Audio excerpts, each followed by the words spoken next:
पाणी टंचाई विरोधात ठाकरेंच्या शिवसेनेचा दादरमध्ये शिवसेना भवनाबाहेर हंडा मोर्चा, पोलिसांकडून आंदोलकांची धरपकड, आंदोलनाला परवानगी नसल्याचं कारण देत पोलिसांनी मोर्चा अडवल्याची माहिती।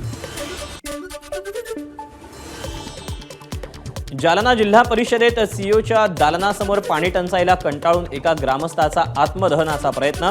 घनसावंगी तालुक्यातील मच्छिंद्रनाथ चिंचोली गावात 15 वर्षांपासून पाण्याचा प्रश्न गंभीर। मीरा भाईंदर महापालिकेतील सफाई कामगारांच्या प्रलंबित मागण्यांसाठी मनसेचं ठिय्या आंदोलन। ग्लोबल वेस्ट मॅनेजमेंट आणि कोणार्क इन्फ्रास्ट्रक्चर ठेकेदारांच्या कार्यालयात विविध मागण्यांसाठी आंदोलन।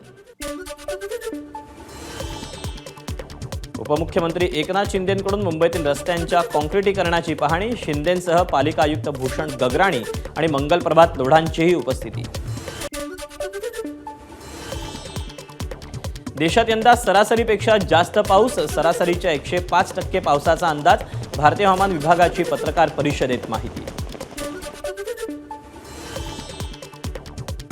पुण्यातील उद्योगपतीची बिहारच्या पाटण्यात हत्या। कोथरूडमधील उद्योगपतीचा सायबर मर्डर झाल्याची माहिती। कंपनीच्या कामासाठी मेल करत पाटण्यात बोलून घेत हत्या। एबीपी माझा, उघडा डोळे बघा नीट।